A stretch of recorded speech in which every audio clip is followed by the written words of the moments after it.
ವಡಗಡ್ಡಿ ಅಂತ ಅವರ ತಂದೆ ವಿಶೇಷ ಸೇವೆಯನ್ನು ಸಲ್ಲಿಸಿದವರು ಎಚ್.ಎಸ್. ಕುಲಕರ್ಣಿ. ಅದರಂತೆ ವಿಠ್ಠಲ ಕರ್ಜಿಗಿಯವರು ಆ ಸಂದರ್ಭದಲ್ಲಿ ಆ ಪಾದಯಾತ್ರೆಯನ್ನು ನಡೆದಂತವರು, ಮಠದ ಸ್ಥಾಪನೆಯ ಸಂದರ್ಭದಲ್ಲಿ ಸೇವೆ ಸಲ್ಲಿಸಿದ ವಿಠ್ಠಲ ಕರ್ಜಿಗಿಯವರು.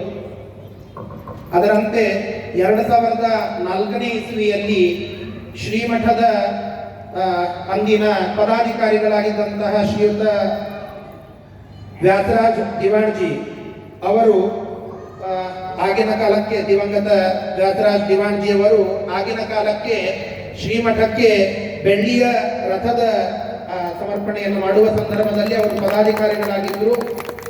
ಅವರ ಸ್ಮರಣೆಯನ್ನು ಈ ಕಾಲಕ್ಕೆ ಮಾಡಬೇಕು. ಅವರ ಚಿರಂಜೀವಿಯಾದಂತಹ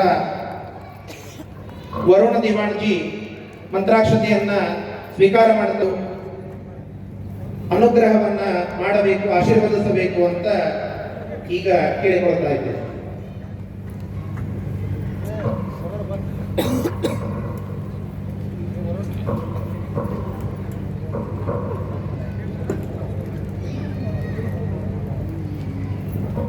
ಮಠದ ಪ್ರಾರಂಭದ ಕಾಲಕ್ಕೆ ಅರ್ಚಕರಾಗಿದ್ದಂತಹ ವೇದಮೂರ್ತಿ ಗೋಠೆ ಗುಂಡಾಚಾರ್ಯರು, ಅವರ ಮಕ್ಕಳಾದಂತಹ ಅಪ್ಪಣ್ಣಾಚಾರ್ಯ ಗೋಠೆ ಈ ಮಠದ ಶ್ರೇಯೋಭಿವೃದ್ಧಿಗೆ ಸೇವೆಯನ್ನು ಸಲ್ಲಿಸಿದಂಥವರು. ಅವರು ವೇದಿಕೆಗೆ ಆಗಮಿಸಿ ಮಹಾಸ್ವಾಮಿಗಳ ಅನುಗ್ರಹ ರಕ್ಷಾ ಕವಚವನ್ನ ಸ್ವೀಕರಿಸಬೇಕು ಅಂತ ಕೇಳಿಕೊಳ್ತಾ ಇದ್ದೇನೆ.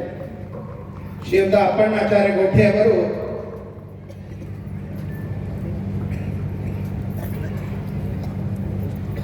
ಅದರಂತೆ ಮಧ್ವಾಚಾರ್ಯ ಜೋಶಿ ಮುತ್ತಿಗಿ ಮಧ್ವಾಚಾರ್ಯರು ಕೂಡ ಆಗಮಿಸಿ ಸ್ವಾಮಿಗಳ ಅನುಗ್ರಹ ಮಂತ್ರಾಕ್ಷತೆಯನ್ನು ಸ್ವೀಕಾರ ಮಾಡಬೇಕು. ಅದರಂತೆ ಇನ್ನೋರ್ವ ಪಂಡಿತರಾದಂತಹ ಕಾಕಂಠಿ ಕೃಷ್ಣಾಚಾರ್ಯರು ಕೂಡ ವಿಶೇಷವಾದಂತಹ ಸೇವೆಯನ್ನ ಸಲ್ಲಿಸಿದ್ದಾರೆ. ಮೊನ್ನೆ ನಡೆದಂತಹ ಈ ಸುವರ್ಣ ಸಂಭ್ರಮದ ಕಾರ್ಯಕ್ರಮದಲ್ಲಿ ಪ್ರಾರ್ಥನೆಯನ್ನು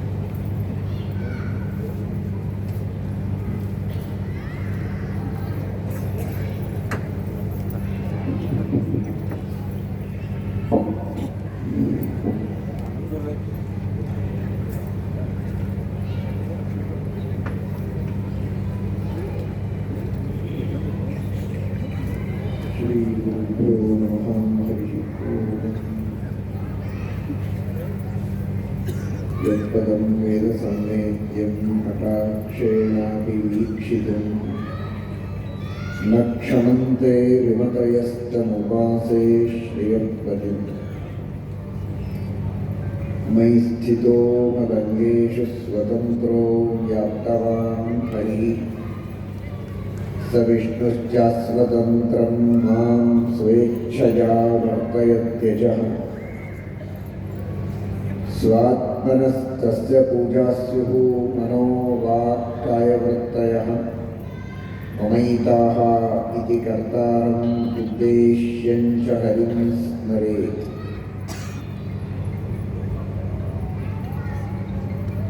धर्मविज्ञानवैराग्यपरमैश्वर्यशालिनः आनन्दतीर्थभगवत्पादान् वन्दे निरन्तरम्। आनन्दतीर्थोपदिष्टो निधिर्नारायणः वयः प्रदर्शितो येन सम्यक् जयतीर्थं तमाश्रये।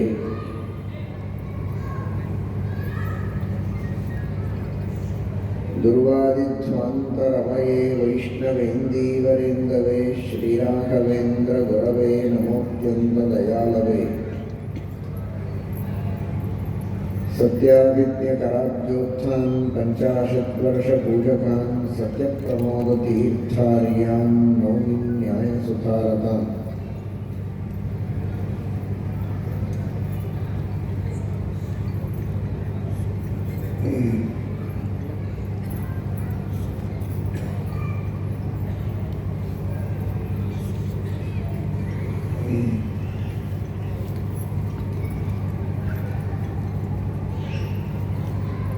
ಮೂಕೋಪಿ ಯತ್ಪ್ರಸಾದೇನ ಮುಕುಂದ ಶಯನಾಯತೆ ರಾಜರಾಜಾಯತೆ ರಿಕ್ತೋ ರಾಘವೇಂದ್ರಂ ತಮಾಶ್ರಯೇ.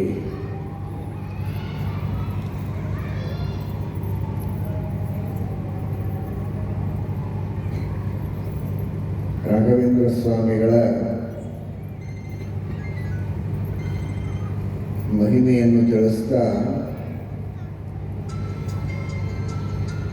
ಮೂಕೋಪಿ ಯತ್ ಪ್ರಸಾದೇನ ಮುಕುಂದ ಶಯನಾಯತೆ ಎಂಬುದಾಗಿ ಹೇಳಿದ್ದಾರೆ.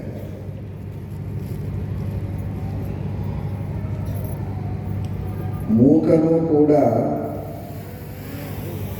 ಮುಕುಂದ ಶಯನನಂತೆ ಆಗ್ತಾನೆ ಅಂತ. ಮುಕುಂದ ಶಯನ ಅಂದರೆ ಶೇಷ.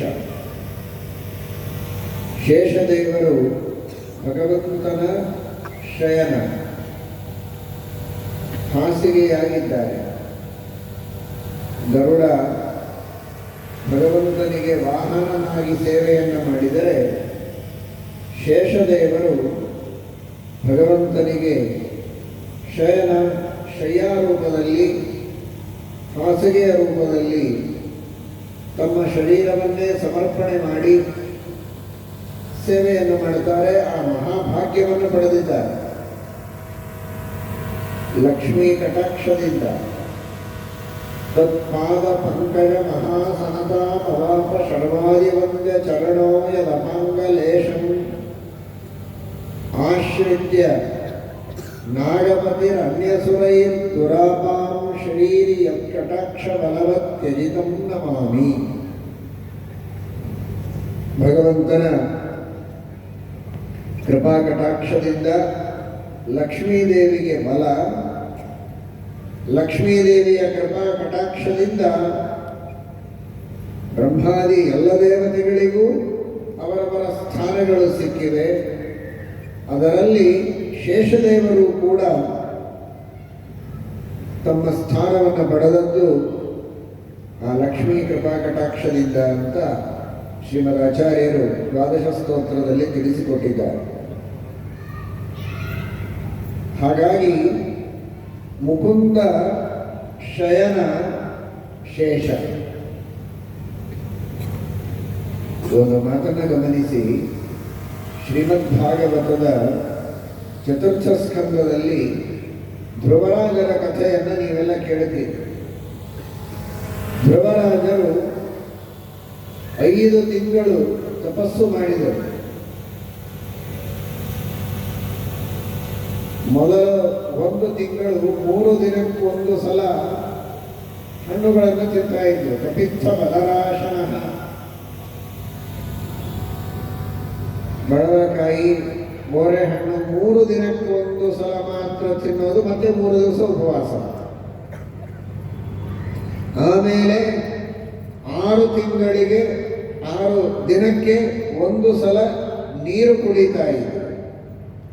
ಎಲೆ, ಆಮೇಲೆ ನೀರು, ಆಮೇಲೆ ಬರೀ ಶ್ವಾಸವನ್ನು ಮಾತ್ರ ಆಹಾರವಾಗಿ ಸ್ವೀಕಾರ ಮಾಡ್ತಾ ಇದ್ದಾರೆ. ಕೊನೆಗೆ ಶ್ವಾಸವನ್ನೂ ಬಿಟ್ಟು ಕುಂಭಕದಲ್ಲಿ ಶ್ವಾಸ ನಿರೋಧವನ್ನು ಮಾಡಿ ತಪಸ್ಸು ಮಾಡಿದ್ದಾರೆ.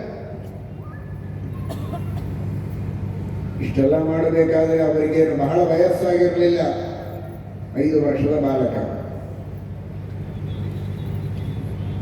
ಆದರೆ ಜನ್ಮಾಂತರದ ಸುಕೃತ, ಸ್ವರೂಪ ಯೋಗ್ಯತೆ, ಭಗವಂತನ ವಾಯುದೇವರ ಎಲ್ಲ ದೇವತೆಗಳ ಕೃಪೆ, 5 ವರ್ಷದ ಬಾಲಕನಾದಾಗ ಇಂತಹ ಘೋರವಾದ ತಪಶ್ಚರ್ಯವನ್ನು ಮಾಡಿದ ಧ್ರುವರಾಜ. ಆದರೆ ಭಗವಂತ ಪ್ರತ್ಯಕ್ಷನಾದಾಗ ಸ್ತೋತ್ರ ಮಾಡಲಿಕ್ಕೆ ಶಬ್ದಗಳೇ ಹೊರಗೆ ಬರ್ತಾ ಇಲ್ಲ. 5 ವರ್ಷದ ಬಾಲಕ, ಏನು ಅಧ್ಯಯನ ಮಾಡಿರಲಿಲ್ಲ,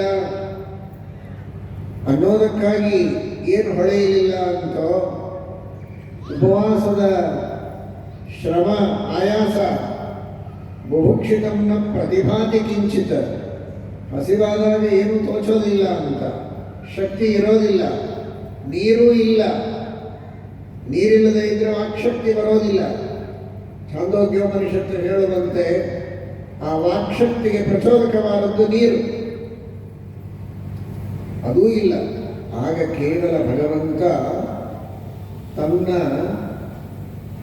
ಶಂಖದಿಂದ ಅವನ ಕಪೋಲಕ್ಕೆ ಸ್ಪರ್ಶ ಮಾಡಿದ್ದಕ್ಕೆ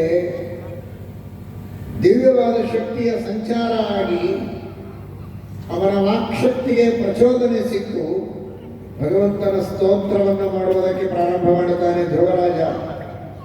ಯೋಂತಃ ಪ್ರವಿಶ್ಯ ಮಮ ವಾಚಮಿಮಾಂ ಪ್ರಸುಪ್ತಾಂ ಸಂಜೀವಯತ್ಯಖಿಲ ಶಕ್ತಿಧರಸ್ವಧಾಮ್ನಾ ಅನ್ಯಾಂಶ್ಚ ಹಸ್ತಚರಣಶ್ರವಣತ್ವಗಾದೀನ್ ಪ್ರಾಣಾನ್ನಮೋ ಭಗವತೆ ಪುರುಷಾಯ ತುಭ್ಯಂ. ವಾಕ್ಶಕ್ತಿಯ ಪ್ರಚೋದನೆ ಮಾತ್ರ ಅಲ್ಲ, ಕೈಕಾಲುಗಳಲ್ಲಿ ಶಕ್ತಿ ಇರಲಿಲ್ಲ, ಇಡೀ ದೇಹದಲ್ಲಿ ಎಲ್ಲ ಇಂದ್ರಿಯಗಳಲ್ಲಿ ಶಕ್ತಿಯ ಸಂಚಾರ ಆಗುವಂತೆ ಮಾಡಿ, ಉತ್ಸಾಹ ಬರುವಂತೆ ಮಾಡಿ, ಉಪವಾಸ ಮಾಡಿದ್ದೇನೋ ಇಲ್ಲವೋ ಅಂತ ಗೊತ್ತಿಲ್ಲದೆ ಇರೋ ಹಾಗೆ ಒಳ್ಳೆ ಶಕ್ತಿಯನ್ನು ತುಂಬಿ ಪರಮಾತ್ಮ ನನಗೆ ಅನುಗ್ರಹ ಮಾಡಿ ನನ್ನಿಂದ ಈ ಮಾತುಗಳನ್ನು ಆಡಿಸ್ತಾ ಇದ್ದಾನೆ ಅಂತ ಹೇಳಿ ಮುಂದೆ ಅನೇಕ ಶ್ಲೋಕಗಳಿಂದ ಭಗವಂತನ ಸ್ತೋತ್ರವನ್ನು ಮಾಡಿದ್ದಾರೆ ಧ್ರುವರ ಮಹಾರಾಜರು ಅಂತ ಭಾಗವತದಲ್ಲಿ ಕಥೆಯನ್ನು ನಾವು ಕೇಳ್ತೇವೆ. ಅಂದರೆ ಆ ಭಗವಂತನ ಸ್ಪರ್ಶ, ಭಗವಂತನ ಸ್ಪರ್ಶ ಅಲ್ಲ, ಭಗವಂತನ ಸ್ಪರ್ಶವಾದ ಶಂಖದ ಸ್ಪರ್ಶ. ಆ ಭಗವಂತನ ಹಸ್ತದ ಸ್ಪರ್ಶವಾದ ಶಂಖದ ಸ್ಪರ್ಶ ಸಮಗ್ರವಾದ ಶರೀರಕ್ಕಲ್ಲ, ಕಪೋಲಕ್ಕೆ ಶಕ್ತಿ ಬಂದದ್ದು ಸಮಗ್ರವಾದಂತಹ ಶರೀರಕ್ಕೆ. ಅನ್ಯಾಂಶ್ಚ ಹಸ್ತ ಚರಣ ಶ್ರವಣತ್ವಗಾದಿ, ಎಲ್ಲ ಇಂದ್ರಿಯಗಳಿಗೂ ಶಕ್ತಿ ಬಂತು. ದೇವರು ಸ್ಪರ್ಶ ಮಾಡಿಸಿದ್ದು ಕಪೋಲಕ್ಕೆ ಮಾತ್ರ, ತಾನು ಕೈಯಲ್ಲಿ ಹಿಡಿದ ಶಂಖವನ್ನು. ಒಂದು ಕ್ಷಣ ಹಾಗಾದರೆ ಆಲೋಚನೆ ಮಾಡಿ, ಧ್ರುವ ಮಹಾರಾಜ ಒಬ್ಬ ಚಕ್ರವರ್ತಿ, ಶೇಷದೇವರು, ವಾಯುದೇವರು, ಸರಸ್ವತಿ, ಭಾರತೀಯರ ನಂತರ ಉಳಿದೆಲ್ಲ ದೇವತೆಗಳಿಗಿಂತಲೂ ಉತ್ತಮರು, ದೇವತೋತ್ತಮರು, ಮಹಾನುಭಾವರು. 40 ಜನ್ಮಗಳ ಹಿಂದೆನೇ ಅಪರೋಕ್ಷ ಜ್ಞಾನವನ್ನು ಪಡೆದು ನಿರಂತರ ಸಾಧನೆಯನ್ನು ಮಾಡಿದ ಮಹಾನುಭಾವರು. ಇದು 41ನೇ ಜನ್ಮದಲ್ಲಿ ಅಪರೋಕ್ಷ ಜ್ಞಾನವಾದ ನಂತರ ಅವರು ಶೇಷದೇವರಾದರು. ಇನ್ನು ಮುಕ್ತಿಗೆ ಹೋಗ್ತಾರೆ. ಅಂತಹ ಉನ್ನತ ಸ್ಥಾನದಲ್ಲಿರುವ ಜ್ಞಾನಿವರೆಣ್ಯರಾದ ದೇವತೋತ್ತಮರಾದ ಶೇಷದೇವರು ಸ್ವಯಂ ಭಗವಂತನ ಅನುಗ್ರಹದಿಂದಲೇ. ಜೊತೆಗೆ ಅಂಥ ಶೇಷದೇವರಿಗೆ ದೇವರ ಕರಸ್ಪರ್ಶವಾದ ಶಂಖದ ಸ್ಪರ್ಶ ಅಲ್ಲ, ದೇವರದೇ ಸ್ಪರ್ಶ ನೇರವಾಗಿ ಪರಮಾತ್ಮನೇ ಅವರ ಶರೀರದ ಮೇಲೆ ಪವಡಿಸಿದ್ದಾನೆ. ಒಂದು ಕ್ಷಣ ಅಲ್ಲ, ಯಾವಾಗಲೂ ಭಗವಂತ ಶೇಷದೇವರ ಮೇಲೆ ಪವಡಿಸಿರ್ತಾನೆ ಅಂದರೆ ಆ ಶೇಷದೇವರ ವಾಕ್ಶಕ್ತಿಗೆ ಪ್ರಚೋದನೆ ಎಷ್ಟು ಅದ್ಭುತವಾದ ರೀತಿಯಲ್ಲಿ ಸಿಕ್ಕಿರಲಿಕ್ಕಿಲ್ಲ ಅಂತ ಆಲೋಚನೆ ಮಾಡಿ. ಹಾಗಾಗಿ ಇವತ್ತಿಗೂ ಯಾರೇ ಉತ್ತಮವಾದಂತಹ ವಾಗ್ಮಿತೆಗೆ ಏನಾದರೂ ಉದಾಹರಣೆಯನ್ನು ಕೊಡಬೇಕು ಅಂದರೆ ಶೇಷದೇವರ ಉದಾಹರಣೆ ಕೊಡ್ತಾರೆ. ಏನದರ ರಹಸ್ಯ ಅಂತ ನಾವು ತಿಳಿಯಬೇಕಾದರೆ ಧ್ರುವರಾಜರ ಕಥೆಯನ್ನು ತಿಳಿಯಬೇಕು.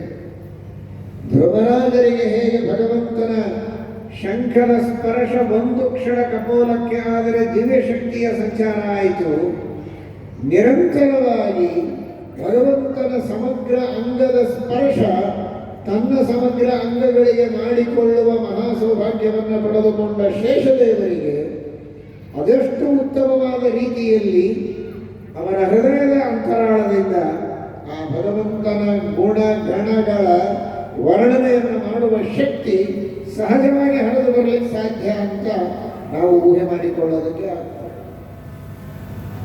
ಅಂಥ ಮಹಾದಿವ್ಯವಾದ ಶಕ್ತಿ. ಧ್ಯಾನ ಮಾಡಬೇಕು ಅಂದರೆ ಗರುಡ ದೇವರ ಅನುಗ್ರಹ ಬೇಕು ಅಂತ ಹೇಳ್ತಾರೆ.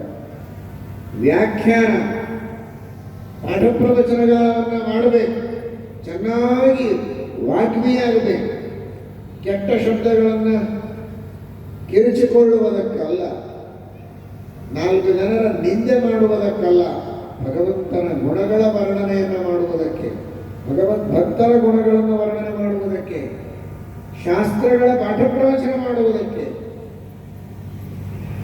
ನಮಗೆ ಜ್ಞಾನ ಬರಬೇಕು, ಜ್ಞಾನಕ್ಕೆ ತಕ್ಕಂತೆ ಶಬ್ದಗಳು ಮುಖದಿಂದ ಬರಬೇಕು ಅಂದರೆ ಶೇಷದೇವರ ಅನುಗ್ರಹ ಬೇಕು ಅಂತಾರೆ.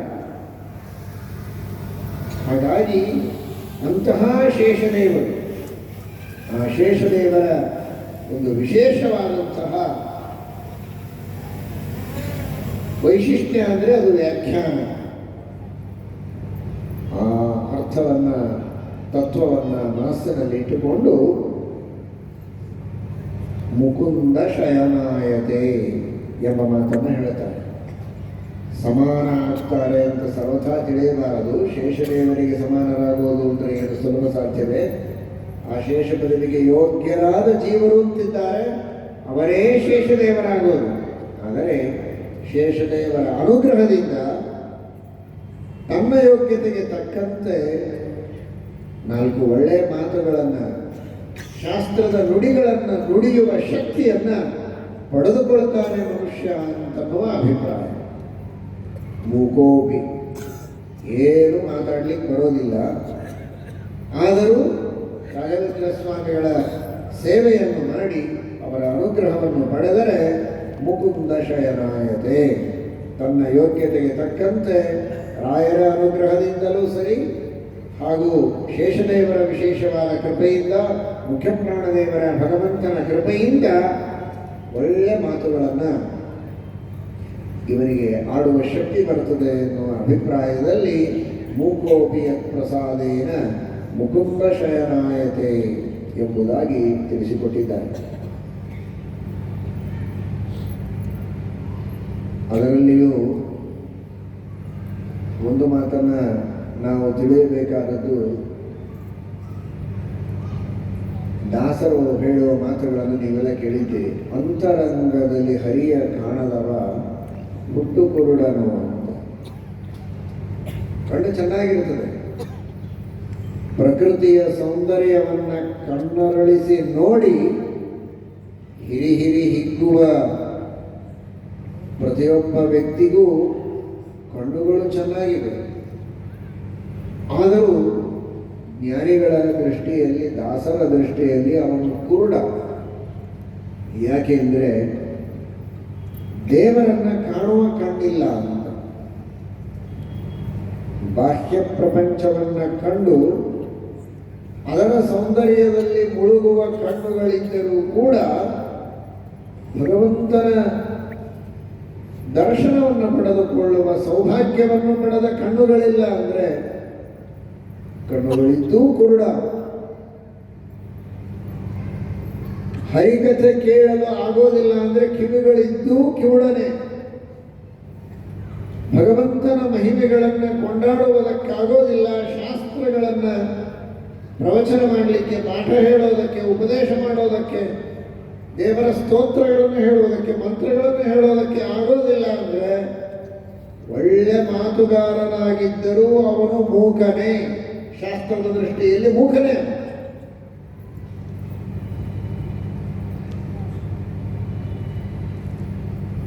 ಅದು ದೊಡ್ಡ ರೋಗವೇ ಸರಿ. ಆವ ರೋಗವ ಎನಗೆ ದೇವ ಧನ್ವಂತ್ರಿ ಅಂತ ದಾಸರು ಮತ್ತೊಂದು ಕಡೆಗೆ ಅಂತಾರೆ ಧನ್ವಂತರಿಯ ಪ್ರಾರ್ಥನೆಯಲ್ಲಿ. ಹರಿಮೂರ್ತಿಗಳು ಎನ್ನ ಕಂಗಳಿಗೆ ಕಾಣಿಸವು. ಹಾಗಾದರೆ ಕಣ್ಣು ಚೆನ್ನಾಗಿದ್ದರೂ ದೇವರ ಮೂರ್ತಿಗಳು ಕಾಣಿಸೋದಿಲ್ಲ ಅಂದರೆ ಅದೊಂದು ರೋಗ.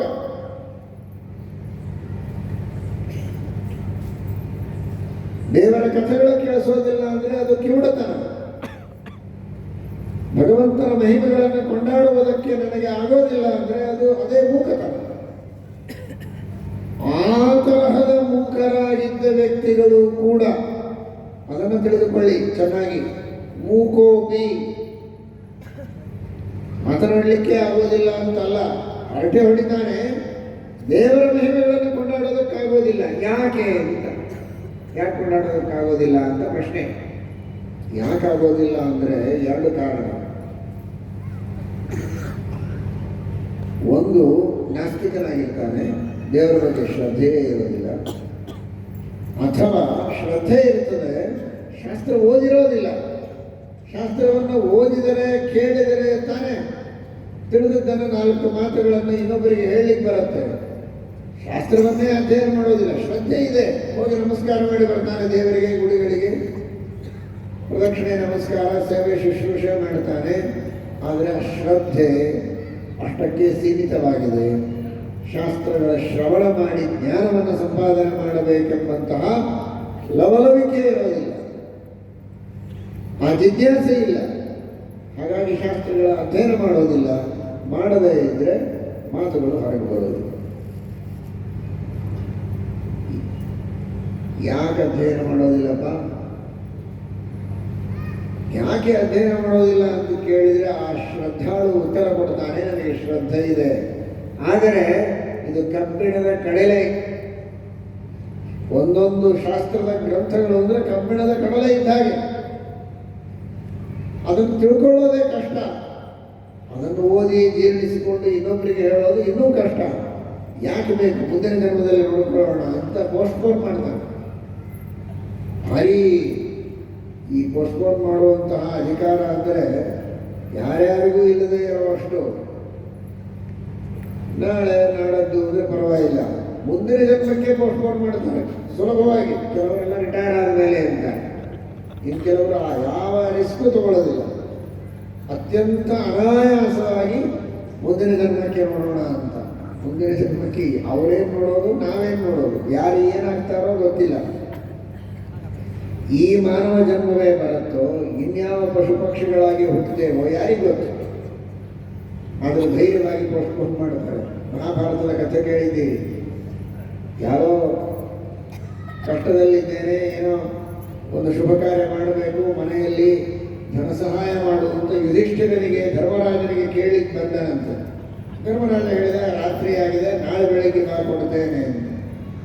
ಅವನು ಭೀಮಸೇನ ದೇವರ ಹತ್ರ ಹೋದರೆ ಭೀಮಸೇನ ದೇವರು ತಮ್ಮ ಕೈಯಲ್ಲಿದ್ದಂಥದ್ದನ್ನೇ ಕೊಟ್ಟು ನಿನ್ನ ಕೆಲಸ ನೀನು ಮಾಡ್ಕೋ ಅಂತ ಹೇಳಿ ಸುಮ್ಮನೆ ಬಿಡಲಿಲ್ಲ. ಹೋಗಿ ನಗಾರಿ ಬಾರಿಸಿದರು. ಈ ರಾತ್ರಿ ಹೊತ್ತು ನಗಾರಿ ಯಾಕೆ ಬಾರಿಸ್ತಾರೆ? ಏನಾದರೂ ಒಂದು ದೊಡ್ಡ ವಿಷಯ ಎಲ್ಲರಿಗೆ ತಿಳಿಸ್ಬೇಕಾಗಿದ್ರೆ ಅದನ್ನು ಬಾರಿಸೋದು. ಏನು ಸುದ್ದಿ ಕೇಳ್ಕೊಂಡು ಬನ್ನಿ ಅಂತ ಹೇಳಿದರಂತೆ ಯುಧಿಷ್ಠಿರ. ಹಾಗಾದ್ರೆ ಭೀಮಸೇನ ದೇವರು ಹೇಳಿ ಕಳಿಸಿದರಂತೆ, ಸಂತೋಷದ ನಗಾರಿ ಇದು. ಏನು ಸಂತೋಷ? ನಮ್ಮ ಅಣ್ಣ ಯುಧಿಷ್ಠಿರ ನಾಳೆವರೆಗೆ ಬದುಕಿರ್ತಾನೆ ಅನ್ನೋದು ಖಾತ್ರಿ ಇಟ್ಟುಕೊಂಡಿದ್ದಾನೆ, ಅದಕ್ಕೆ ನನಗೆ ಬಹಳ ಸಂತೋಷ ಆಯಿತು ಅಂತ. ಅದರ ಅರ್ಥ ಧರ್ಮ ಕಾರ್ಯವನ್ನು ಮಾಡುವುದಕ್ಕೆ ನಾಳೆ ನಾಡದ್ದು ಅಂತ ಅನ್ನಬಾರದಂತೆ. ಗೃಹೀತ ಇವ ಕೇಶೇಶು ಮೃತ್ಯುನಾ ಧರ್ಮಮಾಚರೆ. ಕೂದಲು ಹಿಡಿದು ಮೃತ್ಯು ದೇವತೆ ಎಳಿತಾ ಇದ್ದಾಳೆ ಎನ್ನುವ ರೀತಿಯಲ್ಲಿ ಆ ಭಯದಿಂದ ಧರ್ಮವನ್ನು ಆಚರಣೆ ಮಾಡಬೇಕು. ನಾಳೆ ನಾಡದ್ದು ಅನ್ನಬಾರದು ಅಂತ ಮಹಾಭಾರತ ಹೇಳ್ತಾರೆ, ಭೀಮಸೇನ ದೇವರು ಹೇಳ್ತಾರೆ. ಆದರೆ ಇವತ್ತಿನ ಜನ ಧರ್ಮರಾಜ ಯುಧಿಷ್ಠಿರ ಹೇಳಿದ ಹಾಗೆ ಅಲ್ಲ, ನಾಳೆ ಅಂತ ಮುಂದಿನ ಜನ್ಮಕ್ಕೆ ಪೋಸ್ಟ್ಪೋನ್ ಮಾಡುವವರಿದ್ದಾರೆ. ಯಾಕೆಂದರೆ ಶಾಸ್ತ್ರ ಬಹಳ ಕಷ್ಟ, ಈ ಜನ್ಮದಲ್ಲಿ ಅದನ್ನು ಅರ್ಥ ಮಾಡ್ಕೊಳ್ಳಿಕ್ಕೆ ಆಗೋದಿಲ್ಲ. ಅದಕ್ಕೆ ಮಹಾನುಭಾವನಾದ ರಾಯರು ಮಾಡಿದ ಉಪಕಾರ ಏನು ಅಂದರೆ, ಆ ಕಬ್ಬಿಣದ ಕಡಲೆಯಂತಿರುವ ಶಾಸ್ತ್ರಗಳನ್ನು ಸುಳಿದ ಬಾಳೆಹಣ್ಣಿನಂತೆ ಸುಲಭ ಮಾಡಿಕೊಟ್ಟರು. ಅತೀ ಕಠಿಣವಾದಂತಹ ಗೀತಾಭಾಷ್ಯ, ಗೀತಾ ತಾತ್ಪರ್ಯ, ಪ್ರಮೇಯ ದೀಪಿಕಾ, ನ್ಯಾಯ ದೀಪಿಕಾ ಹಾಗೂ ವಿದ್ಯಾಧಿರಾಜರ ಆ ವ್ಯಾಖ್ಯಾನ, ಭಗವದ್ಗೀತೆ ವ್ಯಾಖ್ಯಾನ, ಈ ಅನೇಕ ಗ್ರಂಥಗಳ ಸಾರ ಸಂಗ್ರಹವನ್ನು ಸುರದ ಬಾಳೆಹಣ್ಣಿನಂತೆ ಗೀತಾ ವಿವೃತಿಯಲ್ಲಿ ಸಂಗ್ರಹ ಮಾಡಿ ತಿಳಿಸಿಕೊಟ್ಟು, ಏನಪ್ಪ ಶಾಸ್ತ್ರ ಓದ್ತೀಯಾ ಈ ಜನ್ಮಕ್ಕ ಮುಂದಿನ ಜನ್ಮಕ್ಕೋ ಇದೇ ಜನ್ಮದಲ್ಲಿ ಓದ್ತೇವೆ ಎನ್ನುವ ಹಾಗೆ ಭಕ್ತರು ಮುಂದೆ ಬರಬೇಕು. ಆ ರೀತಿ ವ್ಯವಸ್ಥೆಯನ್ನು ಮಾಡಿಕೊಟ್ರು ರಾಯರು. ಇದು ಬರೀ ಭಗವದ್ಗೀತೆಗಲ್ಲ, ಇದೇ ರೀತಿ ಬ್ರಹ್ಮಸೂತ್ರಗಳಿಗೆ ಇಷ್ಟೊತ್ತು ಕೇಳಿದರೆ ಹಾಗೆ ಬ್ರಹ್ಮಸೂತ್ರಗಳಿಗೆ ಅನೇಕ ವ್ಯಾಖ್ಯಾನಗಳು, ಅಷ್ಟೆಲ್ಲವನ್ನು ಮನಸ್ಸಿನಲ್ಲಿ ತಿಳಿದುಕೊಂಡು ಭಾಷ್ಯ, ಟೀಕಾ, ಸುಧಾ, ಅನುವ್ಯಾಖ್ಯಾನ, ಸುಧಾದಿ ಗ್ರಂಥಗಳನ್ನು ಅಧ್ಯಯನ ಮಾಡಲಿಕ್ಕೆ ಆಗದೇ ಇದ್ದರೂ ಸಾಮಾನ್ಯವಾಗಿ ಬ್ರಹ್ಮಸೂತ್ರಗಳಲ್ಲಿ ಏನು ಹೇಳಿದ್ದಾರೆ ಎಂಬುದನ್ನಾದರೂ ತಿಳ್ಕೊಳ್ಳೋಣ ಈ ಜನ್ಮದಲ್ಲಿ ಅಂತ ಅಪೇಕ್ಷೆ ಇದ್ರೆ ತಂತ್ರದೀಪಿಕಾ ಅಂತ ಗ್ರಂಥಗಳು.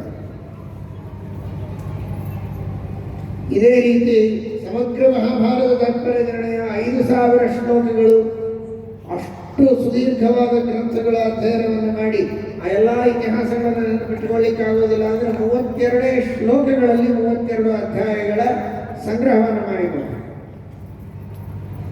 ರಾಮಾಯಣದ ಕಥೆಯನ್ನು ರಾಮಚಾರಿತ್ರ ಮಂಜರಿಯಲ್ಲಿ, ಶ್ರೀಮದ್ ಭಾಗವತದ ಕೃಷ್ಣಾವತಾರದ ಕಥೆಯನ್ನು ಕೃಷ್ಣಚಾರಿತ್ರ ಮಂಜರಿಯಲ್ಲಿ ಸಂಗ್ರಹ ಮಾಡಿಕೊಂಡು, ಹೀಗೆ ಯಾವುದು ಬಹಳ ವಿಸ್ತೃತ ಅಥವಾ ಬಹಳ ಕಠಿಣ ಅನ್ನೋದಕ್ಕೆ ಅಧ್ಯಯನ ಮಾಡದೆ ಬಿಡೋ ಸಂದರ್ಭ ಇರುತ್ತೆ, ಅದನ್ನು ಸುಲಭ ಮಾಡಿಕೊಟ್ಟು ಅಧ್ಯಯನ ಮಾಡುವುದಕ್ಕೆ ಉತ್ಸಾಹವನ್ನು ತುಂಬಿ ಕಳಕಳಿಯಿಂದ ಪ್ರೀತಿಯಿಂದ ಸಣ್ಣ ಮಕ್ಕಳಿಗೂ ಅರ್ಥವಾಗುವ ರೀತಿಯಲ್ಲಿ, ಆದರೆ ಆಳಕ್ಕೆ ಹೇಳಿದ್ರೆ ವಿದ್ವಾಂಸರಿಗೂ ಅರ್ಥ ಆಗುವುದಿಲ್ಲ, ಅಷ್ಟು ಗಾಂಭೀರ್ಯ ಇದೆ.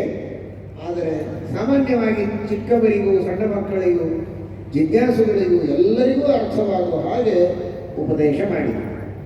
ಏನಾಯ್ತು ಇದರಿಂದ ಅಂದರೆ ಮೂಕೋಪಿ, ಶಾಸ್ತ್ರದ ಅಧ್ಯಯನವನ್ನೇ ನಾವು ಮಾಡೋದಿಲ್ಲ, ಮಾಡದೇ ಇರೋದರಿಂದ ಶಾಸ್ತ್ರದ ಬಗ್ಗೆ ಮಾತನಾಡಲಿಕ್ಕೆ ಬರೋದಿಲ್ಲ, ಮಾತನಾಡದೇ ಇದ್ರೆ ಮೂಕರಾಗ್ತೇವೆ ಅಂತ. ಮೂಕೋಪಿ ಈ ಅರ್ಥದಲ್ಲಿ ಮೂಕರಾದವರಿಗೂ ಕೂಡ ಸುಲಭವಾದ ಸರಳವಾದ ಗ್ರಂಥಗಳನ್ನು ಬರೆದು ಅವರ ಬುದ್ಧಿಗೆ ನಿಲುಕುವ ರೀತಿಯಲ್ಲಿ ಶಾಸ್ತ್ರದ ಗಂಭೀರವಾದ ರಹಸ್ಯವಾದ ತತ್ವಗಳನ್ನೆಲ್ಲ ಉಪದೇಶ ಮಾಡಿ ಅವರೂ ಕೂಡ ತಮ್ಮ ಯೋಗ್ಯತೆಗೆ ಅನುಗುಣವಾಗಿ ಮಾತನಾಡಲಿಕ್ಕೆ ಬರೋ ಹಾಗೆ, ಬಾಯಿ ಬಿಡೋ ಹಾಗೆ, ಪಾಠ ಪ್ರವಚನಗಳನ್ನು ಮಾಡೋ ಹಾಗೆ ಅನುಗ್ರಹ ಮಾಡಿದ್ದರಿಂದ ಮುಕುಂದ ಶಯನಾಯತೆ, ಅವರೆಲ್ಲ ಶೇಷದೇವರಂತೆ ಅವರ ಅನುಗ್ರಹದಿಂದ ಕಿಂಚಿತ್ತಾಗಿ ಪಾಠ ಪ್ರವಚನ ಮಾಡುವಂತೆ ಮಾಡಿದವರು ರಾಯರು ಎನ್ನುವ ಅಭಿಪ್ರಾಯ ಈ ಶ್ಲೋಕಕ್ಕೆ ಇದೆಯೇ ಹೊರತು ಏನೂ ಮಾತನಾಡಲು ಬರದೇ ಇರುವ ಮೂಕರಿಗೂ ಮಾತು ಕೊಟ್ಟಿದ್ದಾರೆ ಎನ್ನುವ ಅರ್ಥವಂತೂ ಇದ್ದೇ ಇದೆ.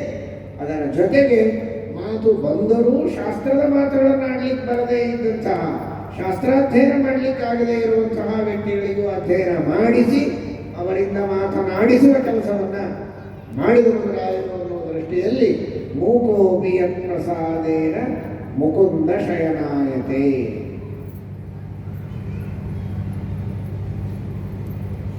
ರಾಯರು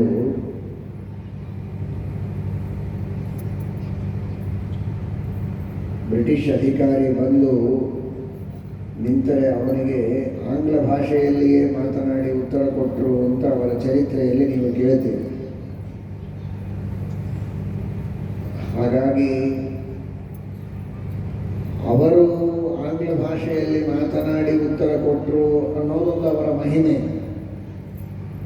ಆ ಮಹಿಮೆಯ ಸೂಚನೆ ಮಾಡಲಿಕ್ಕೆ ಅವರ ಸ್ತೋತ್ರಗಳನ್ನು ಆಂಗ್ಲ ಭಾಷೆಯ ಉಪಯೋಗವನ್ನು ಮಾಡಿದ್ದಾರೆ ಅಂತ ಚಿಂತನೆ ಮಾಡಬಹುದು.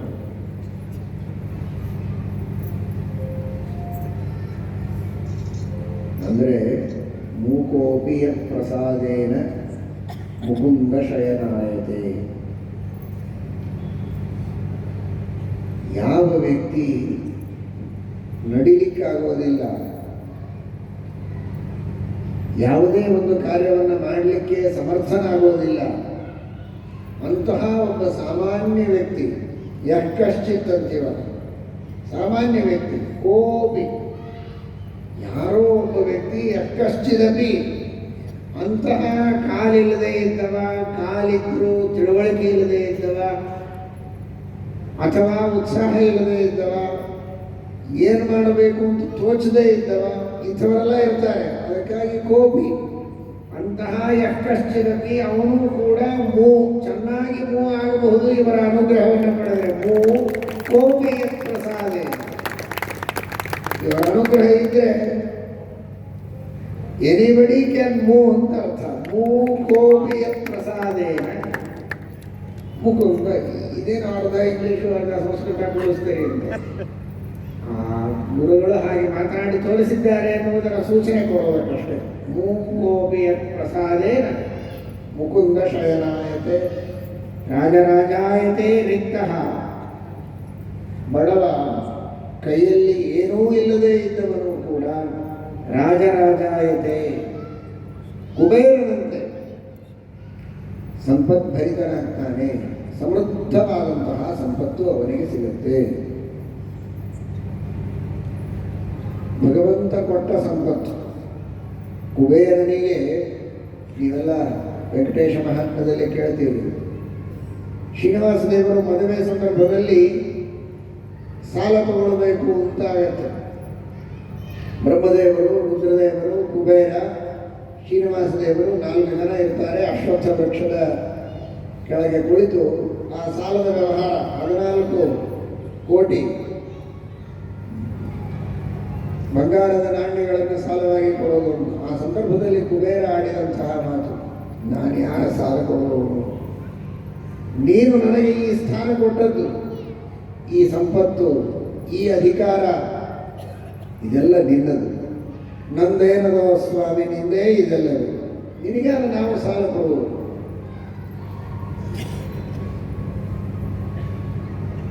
ಇಡೀ ಜಗತ್ತೇ ನಿನ್ನದು. ಲಕ್ಷ್ಮೀಪತಿ ನೀನು. ಬ್ರಹ್ಮಾದಿ ದೇವತೆಗಳಿಗೆ ಇಂತಹ ಐಶ್ವರ್ಯವನ್ನು, ಅಧಿಕಾರವನ್ನು ಕೊಟ್ಟವರು ನೀನು. ನಿನಗೆ ಕೊಡುವವರು ನಾವ್ಯಾರು? ನೀನು ಕೊಟ್ಟದ್ದನ್ನು ಉಪಯೋಗಿಸಿ ನಿನ್ನ ಸೇವೆ ಮಾಡುವುದಕ್ಕಿದ್ದವರಷ್ಟೇ ಎಂಬ ಮಾತನ್ನು ಕುಬೇರ ಹೇಳ್ತಾನೆ. ಆದರೂ ವ್ಯವಹಾರಕ್ಕಾಗಿ ಪರಮಾತ್ಮ ಭೂಮಿಯ ಮೇಲೆ ಬಂದಾಗ ನಾಟಕ ಮಾಡುತ್ತಾನೆ ಮನುಷ್ಯರಂತೆ ಅನ್ನೋದಕ್ಕಾಗಿ ಸಾಲ ತೆಗೆದುಕೊಂಡ. ಮತ್ತೆ ಅದನ್ನು ಬೇರೆ ರೀತಿಯಲ್ಲಿ ನಾನು ಮುಟ್ಟಿಸ್ತೇನೆ ಅಂತ ಹೇಳಿದ. ಅದೆಲ್ಲ ಸರಿ.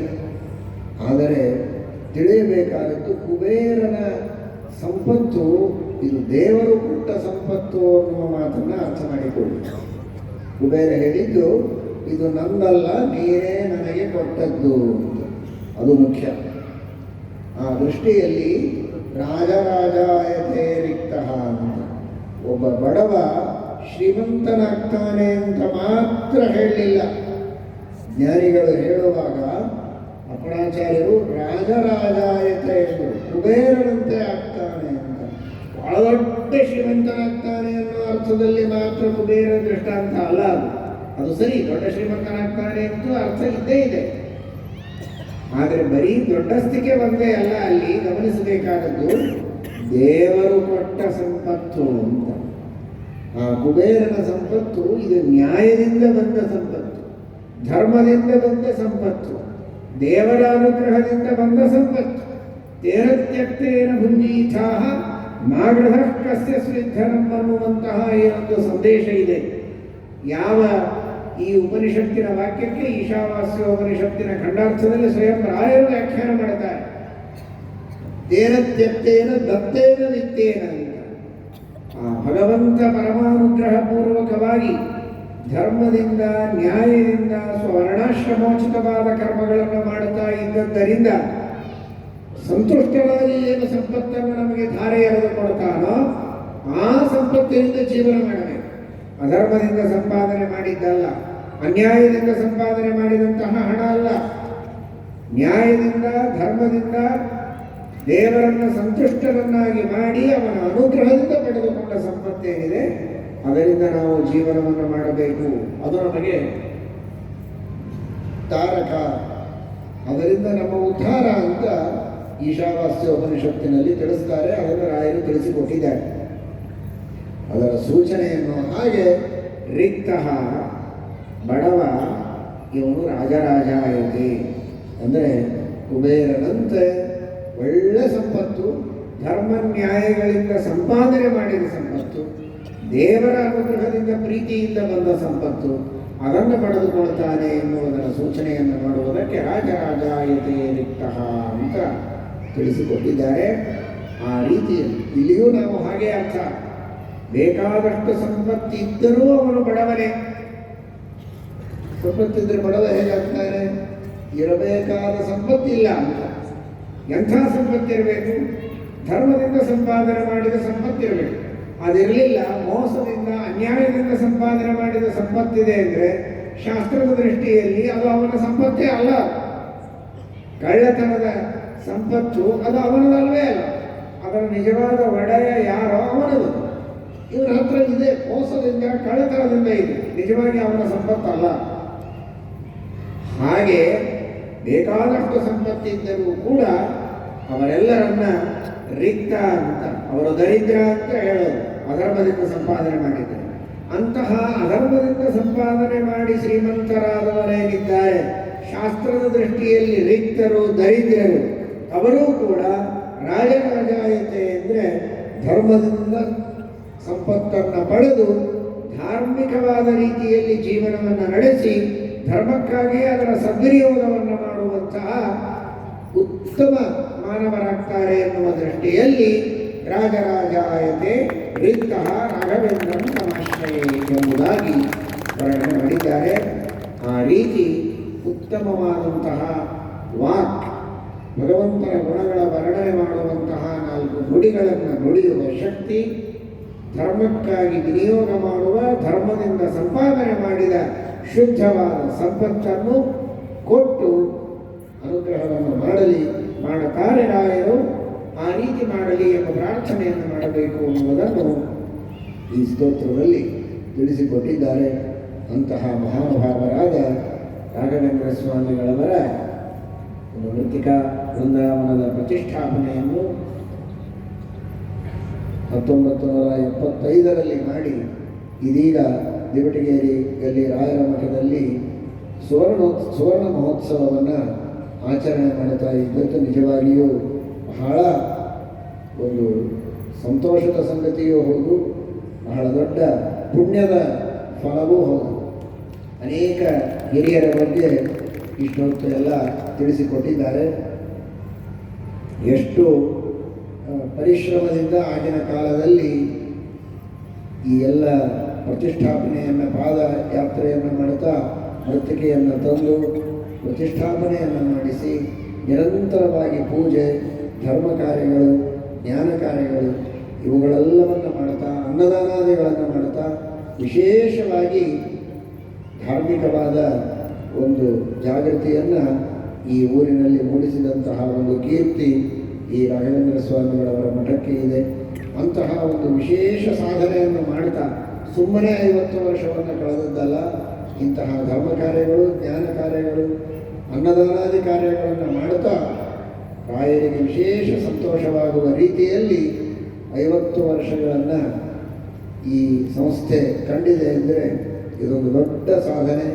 ಇದೇ ರೀತಿ ಶತಮಾನೋತ್ಸವವನ್ನು ಕೊಂಡು ಅದೇ ರೀತಿ ಮುಂದೆಯೂ ನಿರಂತರವಾಗಿ ಹರಿವಾಯ ಗುರುಗಳ ಸೇವೆಯನ್ನು ಮಾಡುತ್ತಾ ಈ ಸಂಸ್ಥೆ ರಾಘವೇಂದ್ರ ಸ್ವಾಮಿಗಳವರ ದಿವಟಗೇರಿಯಲ್ಲಿಯ ಈ ಮಠ ಉತ್ತರೋತ್ತರ ಅಭಿವೃದ್ಧಿಯನ್ನು ಹೊಂದಲಿ.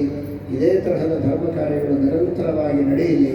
ಎಲ್ಲ ಭಕ್ತರಿಗೂ ವಿಶೇಷವಾಗಿ ಭಗವಂತನ ಹರಿವಾಯ ಗುರುಗಳ ಅನುಗ್ರಹವಾಗಲಿ. ಈ ಎಲ್ಲ ಮೊದಲಿನಿಂದ ಇದರ ಸಂಸ್ಥಾಪಕ ಸಮಿತಿಯವರನ್ನು ಆರಂಭ ಮಾಡಿಕೊಂಡು ಇವತ್ತಿನವರೆಗೆ ಇರುವ ಎಲ್ಲರೂ ಕೂಡ ಇದಕ್ಕಾಗಿ ಪರಿಶ್ರಮಿಸಿದ್ದಾರೆ. ಇದೀಗ ಈ ಸುವರ್ಣ ಮಹೋತ್ಸವವನ್ನು ಮಾಡುತ್ತಾ ಇರುವ ಎಲ್ಲ ಯುವಕರ ತಂಡ ಬಹಳ ಉತ್ಸಾಹದಿಂದ ಈ ಕಾರ್ಯಗಳನ್ನು ಮಾಡುತ್ತಾ ಇರುವುದರಿಂದ ಅವರಿಗೂ ರಾಯರು ಹಾಗೂ ಮುಖ್ಯಪ್ರಾಣದೇವರು, ಆ ಮುಖ್ಯಪ್ರಾಣದೇವರಲ್ಲಿ ಅಂತರ್ಯಾಮಿಯಾದ ಭಗವಂತ ಶ್ರೀರಾಮಚಂದ್ರ ವಿಶೇಷವಾಗಿ ಜ್ಞಾನಭಕ್ತಿ ವೈರಾಗ್ಯಗಳನ್ನು ಕೊಟ್ಟು, ಆಯುರಾರೋಗ್ಯಾದಿಗಳನ್ನು ಕೊಟ್ಟು ಇಂತಹ ಸತ್ಕಾರ್ಯಗಳನ್ನು ಇನ್ನೂ ವಿಶೇಷವಾಗಿ ಅವರಿಂದ ಮಾಡಿಸಲಿ ಅಂತ ಪ್ರಾರ್ಥನೆಯನ್ನು ಮಾಡ್ತೇವೆ. ಹರೇ ನಮಃ ಶ್ರೀಕೃಷ್ಣ.